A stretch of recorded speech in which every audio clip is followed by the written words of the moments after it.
जी हाँ, ये किस्सा है राधा मछली की, जो अपनी अम्मी के साथ एक बहुत बड़े तालाब में रहा करती थी। राधा की अम्मी का नाम तारा है। राधा को तालाब में रहना अच्छा नहीं लगता। राधा, बेटा उठो, चलो कहीं सैर करने चलते हैं।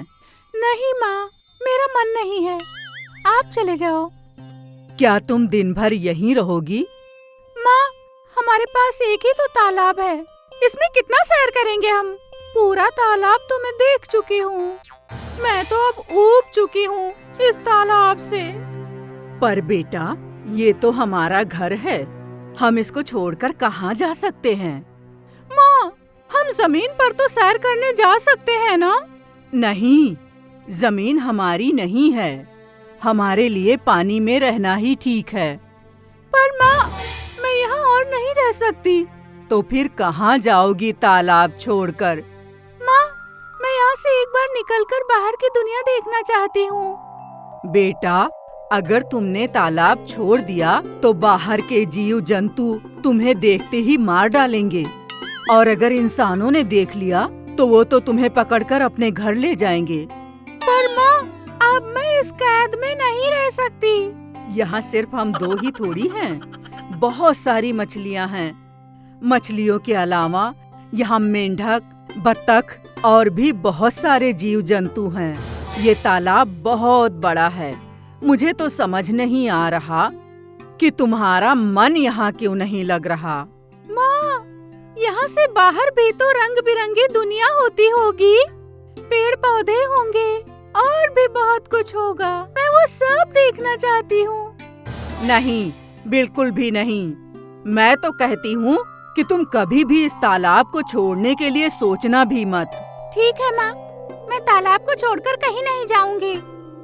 अपनी बेटी को समझाकर तारा मछली घूमने के लिए निकल गई, लेकिन राधा मछली का मन बार बार तालाब से बाहर निकलने के लिए तड़प रहा था। वो कम से कम एक बार तो बाहर के नजारे को देखना चाहती थी। राधा मछली ने अपने आप से कहा, माँ तो चली गई घूमने, मैं यहाँ बैठकर दिन भर क्या करूँगी? मुझे तो लगता है यही अच्छा मौका है कि जाकर बाहर की दुनिया देख लेनी चाहिए। वैसे भी मैं शाम को माँ के लौटने से पहले ही वापस तालाब में आ जाऊंगी। राधा मछली आहिस्ता आहिस्ता तालाब के किनारे पहुँच गई और वो तालाब से बाहर निकल गई। उसने बाहर का नजारा देखा तो बहुत सारे दरख्त उसे दिखे। सब जगह बहुत ही खूबसूरती नजर आई। कुछ कदम आगे जाने पर उसे एक जंगल और एक सड़क नजर आई। अब राधा पैदल चलते चलते सड़क के किनारे पर पहुंच गई। अरे वाह, बाहर की दुनिया कितनी खूबसूरत है। चारों तरफ हरे भरे दरख्त और पौधे, लंबी चौड़ी सड़क है। वाह, ये देखकर तो मजा ही आ गया। राधा मछली पैदल ही चलती रही और उसे एक जगह नजर आई जहाँ पर बहुत सारे बच्चे खेल रहे थे। ये एक छोटा सा बागीचा था। अरे वाह, ये बच्चे कितना मजा कर रहे हैं। काश हमारे पास भी खुद का एक बागीचा होता तो मैं भी दिन भर वहाँ खेलती रहती। राधा मछली बहुत देर वक्त तक बच्चों का खेल देखती रही। फिर वो बागीचे से आगे की ओर निकल पड़ी, जहाँ पर राधा मछली को एक छोटा सा बाजार नजर आया, जहाँ पर बहुत सारी चीजें थी। कुछ खिलौने और खाने पीने की चीजें, सब्जियाँ और लिबास, और भी बहुत कुछ दुकानों के अंदर सजा हुआ था। राधा मछली यहाँ से कुछ फरोख्त करना चाहती थी, पर उसके पास पैसे नहीं थे और ना ही वो इंसानों की बोली समझती थी, और इंसान उसकी बोली भी नहीं समझता था। राधा ने दूर से सारी चीजों पर गौर किया। तब उसे एहसास हुआ कि वो बहुत आगे आ चुकी है और देर भी हो चुकी है। अब उसे वापस लौट जाना चाहिए, इसीलिए वो वापस घर की तरफ चल पड़ी। आज तालाब के बाहर राधा पहली मर्तबा आई थी, इसलिए वो पैदल चलकर बहुत थक चुकी थी।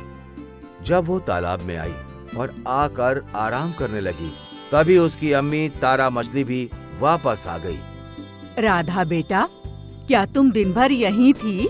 हाँ माँ, मेरी तबीयत ठीक नहीं है, इसलिए मैं आराम कर रही थी। क्या हुआ तबीयत को? कुछ नहीं, पर अब मैं ठीक हूँ। ये लो, मैं तुम्हारे लिए कुछ खाने के लिए लाई हूँ, ये खा लो और आराम करो। तारा ने राधा को कुछ खाने के लिए दिया और वहाँ से रुखसत हो गई। राधा मछली ने अम्मी का दिया हुआ खाना खाया और फिर सो गई। अगले दिन उसकी अम्मी तारा ने फिर से उसे तालाब के ऊपर घूमने के लिए कहा। चलो बेटा, आज तो चलोगी ना तुम मेरे साथ? नहीं माँ, आप जाओ, मेरा मन नहीं है, मैं यही ठीक हूँ। अच्छा ठीक है, जैसी तुम्हारी मर्जी। तारा मछली वहाँ से रुखसत हो गई और राधा मछली ने देखा कि अम्मी यहाँ से दूर निकल चुकी है, तो वहाँ से उठी और फिर तालाब के बाहर निकलने के बारे में सोचने लग गई। वो तालाब के बाहर आई और आज भी वो पैदल चलकर सभी जगह घूमने लग गई और शाम को वापस लौट आई। इस तरह राधा अपनी अम्मी से लगातार झूठ बोलकर तालाब के बाहर घूमने जाया करती थी। अब तो उसे पैदल चलने की आदत सी हो गई थी। एक रोज जब वो तालाब से बाहर निकली तो एक शख्स ने उसे देख लिया। अरे वाह, मछली, वो भी तालाब से बाहर। ये तो बहुत अच्छा है। मुझे मछली पकड़नी नहीं आती है, पर मेरी किस्मत बहुत अच्छी है। मैं इसे अपने घर ले जाऊंगा और इसे पका कर ही खाऊंगा। इतना बोलकर उसने राधा मछली को पकड़ लिया।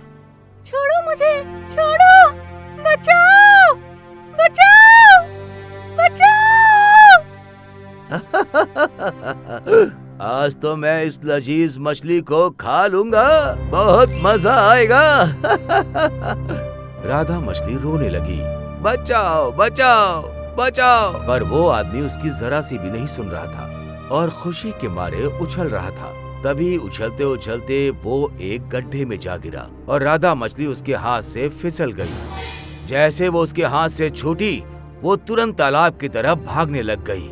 वो शख्स भी गड्ढे के बाहर आया और मछली के पीछे भागने लग गया, पर तब तक राधा मछली उससे बहुत दूर जा चुकी थी। वो आदमी बहुत तेजी से भाग रहा था। से वो उछलकर राधा मछली को पकड़ने ही वाला था, तभी राधा मछली ने एक छलांग लगाई और वो पानी के अंदर चली गई। उस आदमी को तैरना नहीं आता था। राधा मछली बहुत ज्यादा डर गई थी और पूरी तरह से थक गई थी। जब वो घर के अंदर पहुंची तो उसने देखा कि उसकी अम्मी वहाँ पहले से ही मौजूद थी। राधा बेटा, कहाँ गई थी तुम और इतनी तेज हाँफ क्यों रही हो?